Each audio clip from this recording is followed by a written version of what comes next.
Winning Plays is brought to you by FanDuel, the exclusive wagering partner of the CLNS Media Network.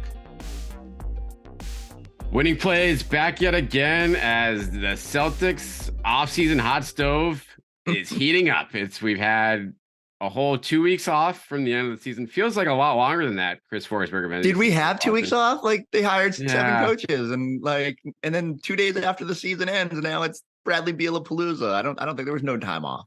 It felt like a month to me because the last time they ended early, Danny retired the next day and Brad Stevens was elevated and everything went to didn't go to hell. Everything got crazy quickly. This was the first time where like they lost and it wasn't immediately into the draft. True. Like 3 years or something like that. So I don't know. I'll take it here. But things are happening. We haven't talked for a couple weeks. The Celtics have 2 new assistant coaches. Probably need to hire like 3-4 more at least to fill out the staff. We'll see. That's item 1, and that's on the back burner now because we have big decisions coming. We have a lot of trade rumors. We have revisiting Bradley Beal trade rumors from a couple years ago, which is don't dig up any of my archive. Yeah, exactly. So there's a lot here, and we also this was the first thing I want to talk about. I want to talk to you about your cooking kitchen series on NBC Sports Boston. If you guys have not seen this, Chris has put together a bunch of minute clips to kind of break down some big decisions for the Celtics and the CBA. And the first thing I want to know, like, where was that filmed? It's funny. And I want to say it's my kitchen. No, it's in our studios in Needham. We have this like demo kitchen, and so we've always joked that we need to parlay it into something. And maybe that's why I don't feel like the season ended forever ago, because we did that last week at some point over the course of a day. And in my mind, I'm like, how long can 5 minutes of segments take to film? When you're working with me, it can take forever. So and you could probably tell what I did. I interviewed smart people first. I went to fellow Winning Plays host Ryan Bernardoni, and then I got Bobby Marks on the line, and I was like, explain this new CBA to me so that I can sound smart. And then we came up with this idea of like, because we just kept saying like the NBA is cooking up this new CBA, and some even smarter people at my place came up with the idea to do this sort of retro kitchen theme. And so I hope I hear a lot of people say they're visual learners, and I'm probably in the same boat. Like you can tell me something, but until I see it. So if you'd be so kind after you listen to Winning Plays to go click on some of those links and watch me toil in the kitchen, me destroying pies that we got from like Wegmans or something. So it's been fun, but now we're cooking up a whole new every day that it changes, right? Everyone goes right from the CBA to like, okay, how do we cram Bradley Beal into that pie? And so now it never ends. Well, let's just get Beal out of the way, because that's the hot topic du jour right now, and I don't think we need to spend more than 5 minutes on it. I just think it's you kind of broke it down well as well yesterday. Yeah. On NBC Sports Boston. If this was going to happen, this was going to happen a couple years ago. Yep. And now we're at a point where Bradley Beal has tailed off. Not that he's bad now. He's probably mailed it in for a Washington team that's kind of stunk, but the numbers are not supporting the fact that he is not a supermax player heading into his 30s. And people know we have Derek White, right? Like, you know how you get all the production of Bradley Beal plus defense? Play Derek White 30 minutes. Like, sometimes I think we overthink this stuff a little bit. And like, I think the other part of it too is, and I'm sure we'll be writing this a 1,000 times coming up, but Derek White is going to be extension eligible coming up. And it's going to be a big deal because the Celtics have to figure out, how to retain him long term, and what's the number that you're willing to pay? Can you lock him up now? And people are going to say, $30 million a season for Derek White, and lose their mind. But when you don't probably have Malcolm Brogdon on the books at that point, and you're looking a little different. But like, to me, Derek White is the third star of this team now, right? Like the way he played in the postseason, the way he complements your star players. So I get it. I spent probably way too much of my life pondering ways to get Bradley Beal to Boston. But just as you said, once he signed that Supermax, it got really hard. And then if that wasn't enough, like even with that new Supermax, I was like, okay, I could see a way where, he uses that no trade clause to sort of power his way to Boston and would have to do the Anthony Davis and be like, that's the only team I'm going to, and you're gonna take like a bad trade and to make that happen.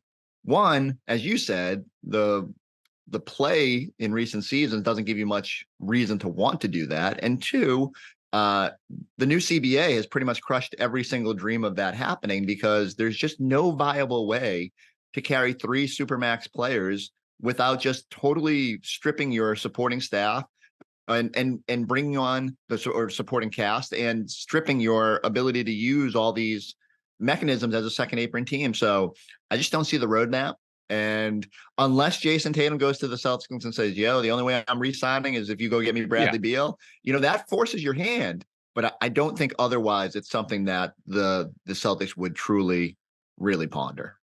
Yeah, it's if the only way it may, like, they could do it for this year, but that would be just this the year. Mm-hmm. Like, they can like really push all their chips in on this season with those 3 guys.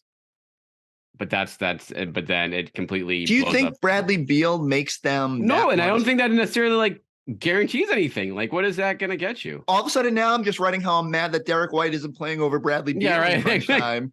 So what have we learned? What have we learned? I know. So I look, I think Bradley, just as you said, I think Bradley Beal would be invigorated by a potential trade. I think there would be something to the idea of like how excited him and Tatum would be to play together. But sometimes those things are just like way more fun in our mind than they are in reality. And I just think the Celtics are at a different stage in sort of roster building. I think even since the infancy of those rumors, the strides that Jalen has made, and I know people are still so angry about the playoffs and Jalen's 8 turnovers and everyone's ready to trade him and Grant and blow this thing up. And it's overreactionary to me. And so everyone who says, because the most common response to my little tweet yesterday about that I don't see the Bradley Beal pathway, and everyone's like, we'll drive Jalen to DC. And I'm thinking, if you think that Bradley Beal is a better option than Jaylen Brown, then I don't even know where to start with you. And I can't even have that conversation with an irrational fan base. Yeah, I mean, is he a better postseason player than Jaylen Brown? Like, historically, like, that can... Do we know that answer? We don't know. We don't even know. Like, that's the only debatable thing. He's not a better regular season player than Jaylen Brown at this point in his career. And that's, I think, the bigger, more important... People understand he makes the same amount of money that you're worried about paying Jaylen Brown and commits the same number of turnovers that you hate that you hate about Jaylen Brown. And so I do think some of that would be cleaned up. I think the kind of looks that Bradley Beal would get in Boston would be amazing. I think, he definitely plays the sort of position that could maybe better accentuate Jaylen Brown. And if you want to have a conversation about like how you're getting the most out of the wings, like I get that. I really do. I just can't help but feel like the ship has sailed. And I'll continue to say that until Bradley Beal comes out and says the only team I want to go to is Boston, and Jason Tatum starts power playing, I'd really like to stay in Boston, but I need to see like Bradley Beal in green. And then that changes everything. But until that point, I'll just kind of keep repeating myself. Yeah. It seems in my head, the only way, and this is, it fully seems like Beal could be traded within the week here, to Miami, maximize whatever the cap situation, Milwaukee, exactly, like whatever scraps an Eastern Conference contender has available for him, for the Wizards, I will say.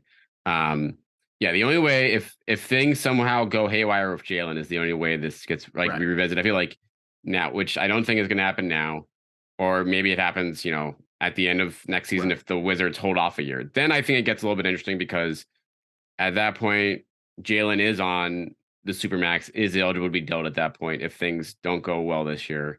And if Bradley Beal is still hanging out there and still kind of holding his cards, and then those whispers become louder again. All right, let's take a break here to hear from our sponsor, FanDuel. Baseball season is in full swing, and there's no better place to get in on the action than FanDuel, America's #1 sportsbook. Because right now, new customers get a no-sweat first bet up to $1,000. That's up to $1,000 back in bonus bets if your first bet doesn't win. Just go to FanDuel.com/Boston to join today. Now, right now, fallen during the MLB season, the Red Sox have been up and down. It's been a rough run for them lately. And to be honest, if I'm looking at bets on the Red Sox right now, their offense has been terrible lately. So I'm betting the under on those run totals in a lot of these games lately because the Days have not been putting anything on the board. But you can check those out and a bunch of other possibilities. And don't forget your chance to make your first no sweat first bet up to $1,000 when you join FanDuel today. Just go to fanduel.com/Boston to sign up. FanDuel, the official partner of Major League Baseball. Major League Baseball trademarks user permission. 21 plus and present in Mass. First online real wager only. $10 deposit required. Refund issued as non-withdrawable bonus bets that expire in 14 days. Restrictions apply. See terms at fanduel.com/sportsbook. Hope is here. Gambling helpline, ma.org, or call 1-800-327-5050 for 24/7 support. Play it smart from the start. GameSenseMA.com or call 1-800-GAM-1234. And now back to the show. But short of that, this summer, it's close to, barring them giving up on their long-term future, building a team around Jason Tatum for next year, it's hard to see anything happen. So we went over the 5-minute limit on that. That was too much. So I'm more intrigued now for the I, like you in this past week, I have started to dig deeper into the CBA. Yeah. I've started to listen to the experts, started reading the document itself, which is oh boy, it's a real even a real I didn't go barn down that slippery slope. I didn't make it all the way through, but there's a lot in there, and I think the biggest thing in there that you've covered that we've already got to do is that like the interesting decisions that need to be made in the next couple of years, and how many will be pushed forward to this year. And I think the front and center one is something you wrote about today, something I'll be writing about in the next week at Mass Live Zoo, is Grant Williams now. Yeah. Because the situation with him, can they bring him back? Sure. But there's a couple of things. If you bring him back now, then you're probably saying you don't get your mid-level this year. Right. Barring another bigger deal down the roster. And you also are putting yourself in a much tougher spot next offseason and the offseason beyond that in terms of managing this payroll. So I've heard all sorts of different takes in terms of what their direction is. Like, what does your gut say in terms of how this is going to play out right now? My gut says they have to maximize every asset they have moving forward. And so whether it is retaining Grant on probably slightly above mid-level, like non-taxpayer mid-level money, and just sort of figuring it out from there.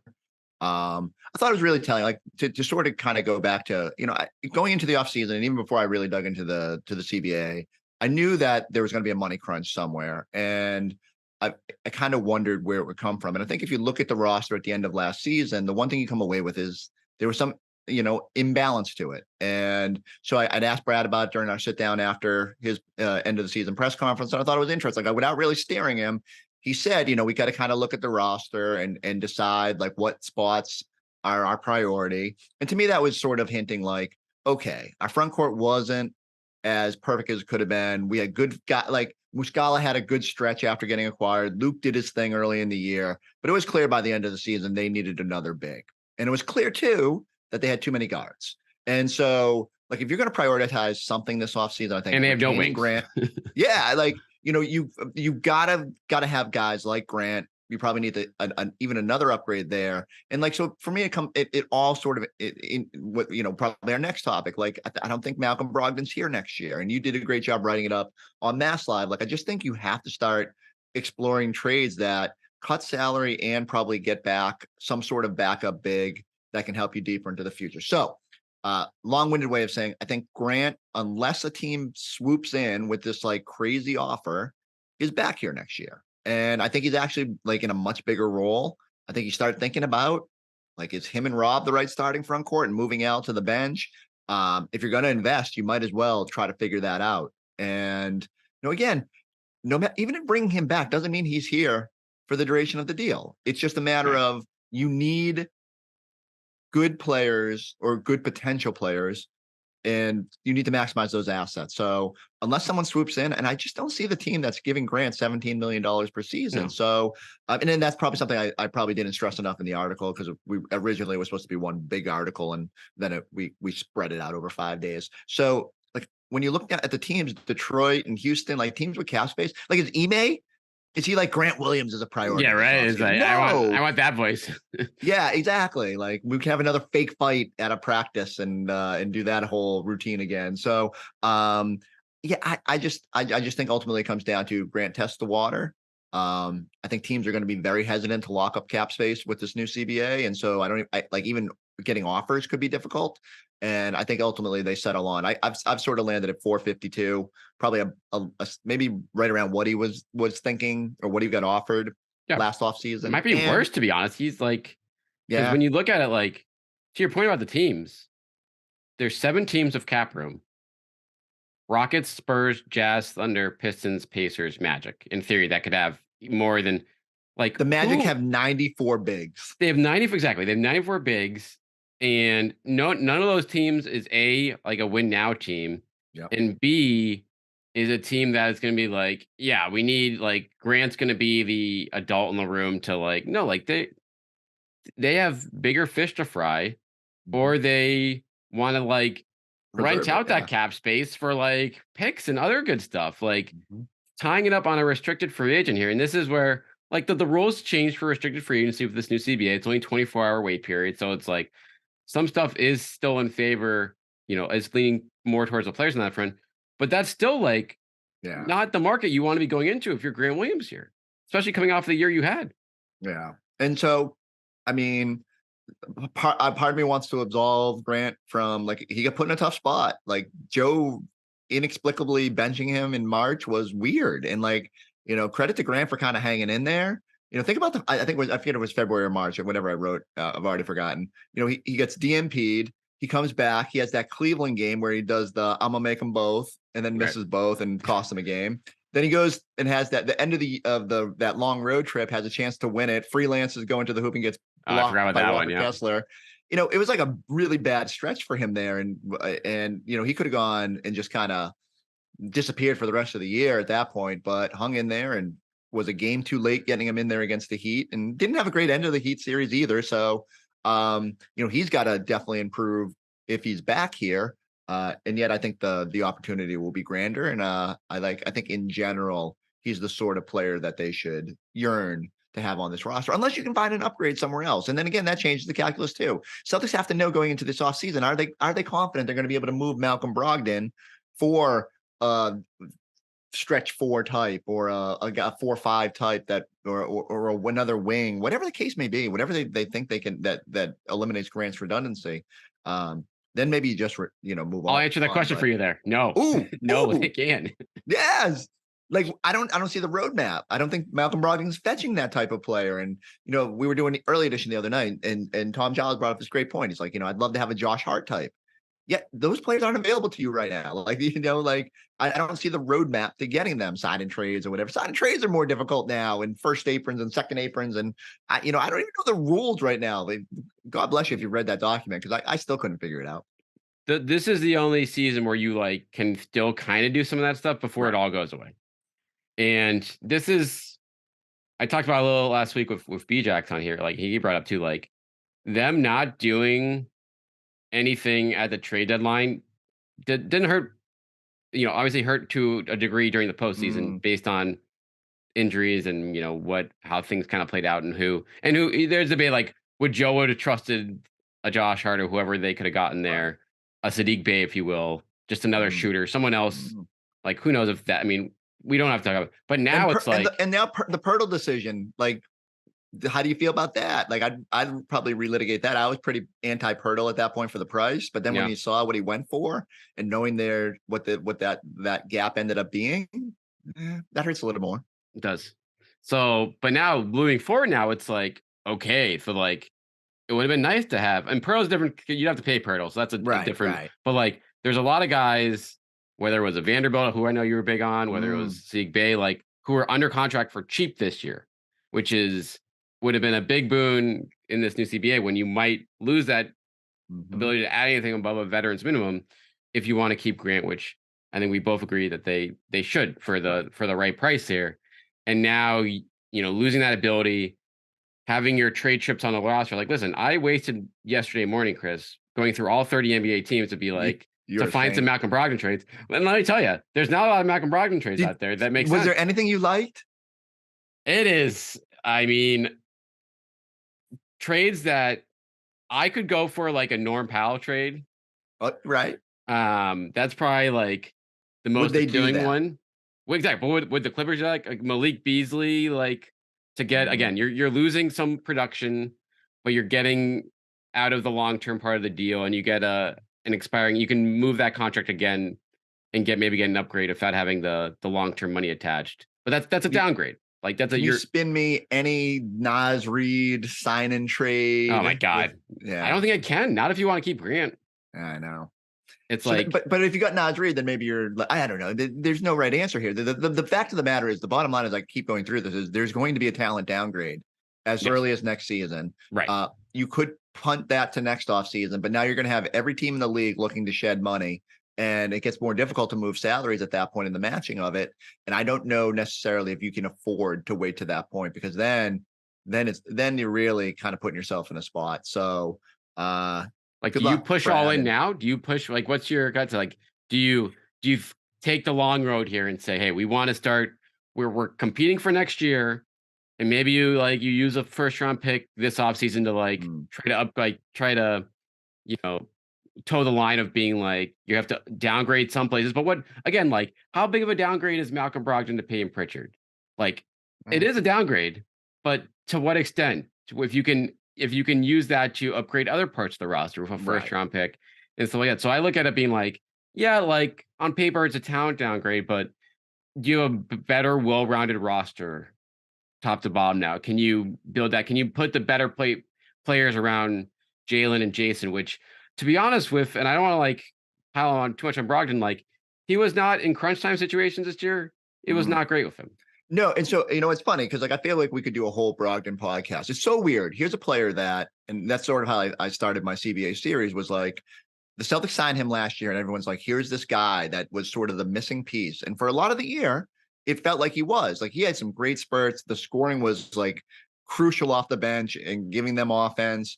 But if you had asked me what I thought the Celtics were getting in Malcolm Brogdon when they signed up, when they made the trade last year, I would have said, playmaker, steady ball handling. Like, he was a bit of a black hole. Like, when he got that ball, he wasn't passing it. And I think there's this misconception about, because I hear people saying all the time, start him over Smart. Did he ever pass to Jalen this season?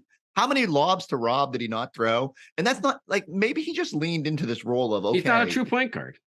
Exactly. And so I think ultimately what it comes down to is you have enough at that guard position where there was redundancies a bit into Derek White's playing time, Derek's development.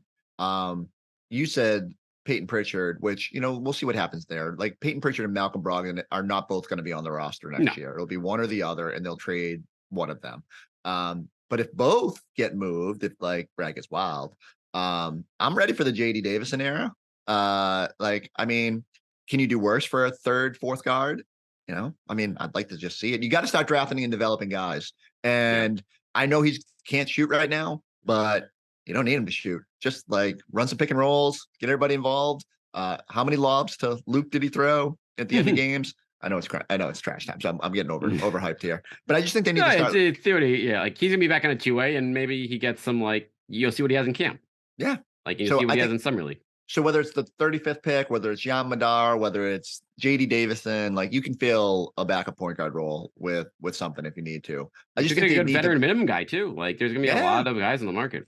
I just think they need to better allocate their resources, and Derek White's development has forced that issue. And if Marcus Smart is a long-term piece of this core, unfortunately, Brogdon's the guy that's going to have to kind of get moved. And but, like, as you said, it's tough because I'm not sure what the value is for a soon to be 30 backup. Well, I guess you'd start on some teams. I think Ryan threw out the idea of calling the Spurs, especially knowing, they got cap room, knowing, they need someone to, like, they have a pathway to just kind of, like, launch into this Wemby era. Do you consider someone like Brogdon, even if you wouldn't get much in return from them, other than maybe eating the space? And if you're the Celtics, I don't know, maybe that's more valuable to you at this point, where just getting off the final $44 million of that deal, as crazy as it sounds, right? It wasn't the plan. Like, the NBA told you for years, this is how you build a contender. You get to a point where you just kind of go all in, and then you overspend and you pay the high luxury tax. And then this year they're like, oh, by the way, That's not how we do it anymore. And you got 1 year to be ready for it. And kind of sucks for the Celtics because they did a lot of things right to get to this point, and now by no fault of their own, they've got to kind of make a tougher decisions. Yeah, like the rug's getting put out of them. And I mean, Yeah. the good news for them is like for the tough spot that they're in, there are probably already 5 or 10 teams that are in tougher spots. Yeah, so true. And good luck, Golden State. Good luck, Clippers. Yeah. Like a lot of those teams are just going to end up paying it and hoping that, like whatever, move our pick to the end of the first round is where it's going to be anyway. But man, someone's going to get bit by it. Someone like the end of Paul George and Kawhi, like that thing disintegrates or whatever. Like all of a sudden, those teams are in real tough spots. Well, if you want to go the reunion route, there are a couple options for you for Malcolm Brogdon. What do you got for me? I got it. If you want to check off Evan Fournier, he is readily available. You maybe get a draft asset or 2 from the Knicks. Get to clear that money. No. To rekindle that magic. It's just the same. Like watching the finals now, it's like the Celtics wanted Aaron Gordon off that Magic team. I brought Magic liked RJ Hampton over Aaron Nesmith, and that is why Aaron Gordon is a Nugget, and that is why you were left over with Evan Fournier, and we all know how that turned out. Really hurts. I mean, I remember I know for certain the two of us were very staunch on the please get Aaron Gordon. When I saw Celtics trade to the Magic, I said yes, no. So the Evan Fournier time in Boston did not go well. 7 trips in the COVID protocol, and not a whole lot of return on that. So plus, can you imagine Emmanuel quickly having to hear that Malcolm Brogdon is joining the Knicks? After, right, that's the thing. They haven't lost too many guards already there that are like young and good. So it would be, like it's. Can you give me an Olynyk? Is he got? So Olynyk is like, I think Danny's gonna squeeze you though. Danny's gonna be like, yeah, you can have Kelly, but you give us a pick if you want us to take Brogdon too. And so that's up another pick. After. So here's another one for you. Ooh. Marcus Morris, readily available with the Clippers. Readily available. You might even get a draft asset out of them. Is Jerome Allen coming back as an assistant right? Jerome coach? Allen will come back. Just come in. That there's your power forward off the bench. Wow. Who's probably going to be not getting back on defense and getting blown by a lot, but he can shoot. So are we far enough away from 2019 to forget Marcus Morris gunning for half the season, or I don't think he wasn't having fun. Remember that was the line of practice. Yes, exactly. Well, he wasn't wrong. Yeah. So he was a true teller, and I'll say that too. I thought that to bring this conversation full circle, I was thinking this morning as I was out getting my coffee and thinking about Malcolm Brogdon. How ironic that he's the dude who goes to the podium at the end of the year is like, we just never tapped into the defense that we did last year. The worst rotation defender on the team is calling you out. And it sort of just crystallized. I was like, that's it. That's this season in a nutshell, man. Like the Celtics just never quite got it. All right. I have one more for you to wrap up. What do you got? One more, is it a reunion? Another reunion. Or 2 options. I'll give you 2 options. You know how much I love getting We're going to go down to Charlotte. And we're going to say Malcolm Brogdon and Gallinari for Gordon Hayward. Oh my goodness, I'm all in. I think I would do that.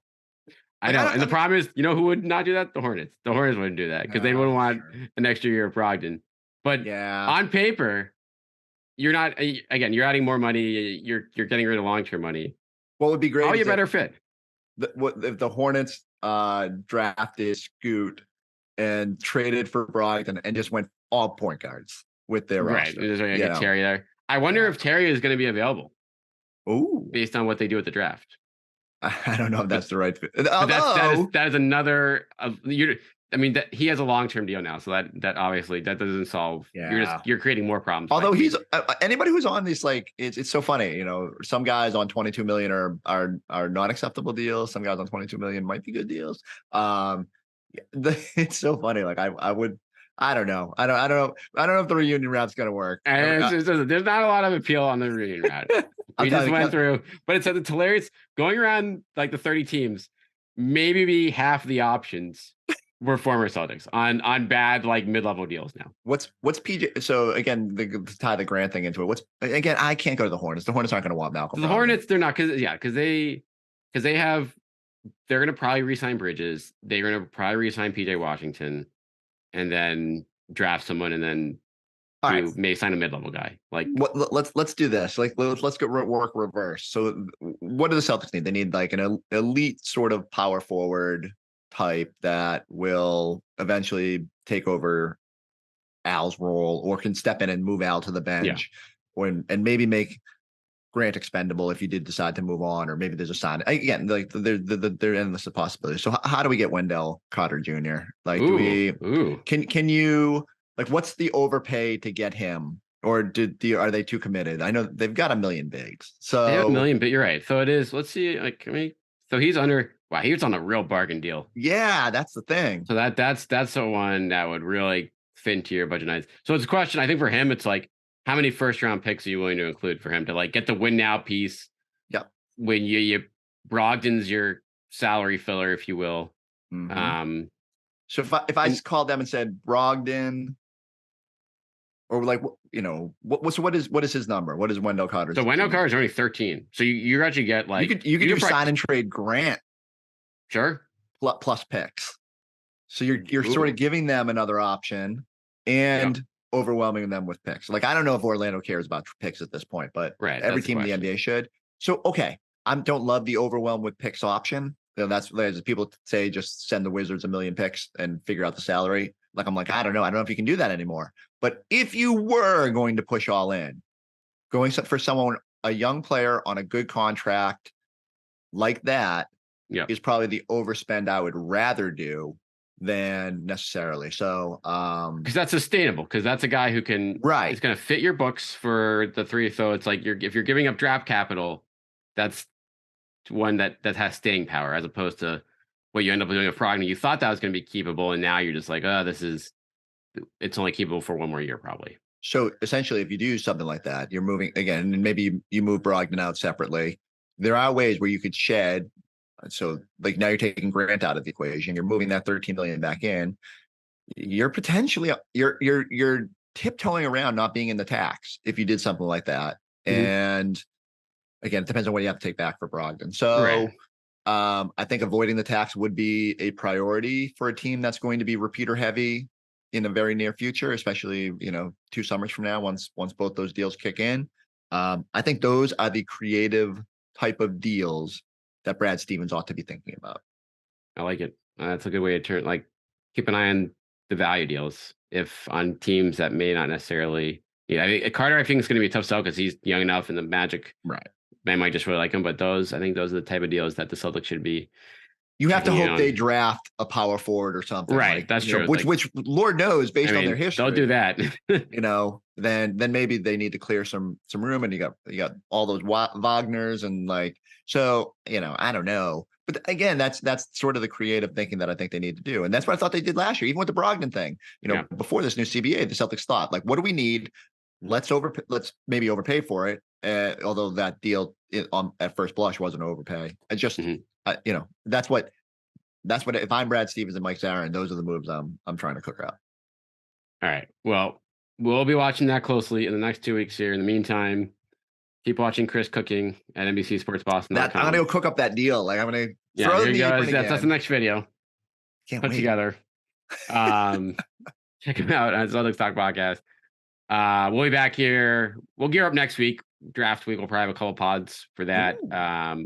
We even have. Do you have anybody I can start? I'm very scratched the surface of draft research. I have no idea. God, no. Nope. After the last 2 years, it's off the table. I'm fully expecting this to be Don't for a future first or something else along those lines. Ooh, I like that idea. But yeah, until they show us that they're going to pick someone outside the in the top 45, I'm not diving deep into the first pick of the Brad era. It's gonna be a big one. We'll see if he's if they use it. If they use it, very Belichick-like. But all right, thanks for listening, guys. We'll talk to you next week. CLNS Media's Celtics coverage is brought to you by FanDuel. New customers get a no-sweat first bet up to $1,000. That's bonus bets back if your first bet doesn't win.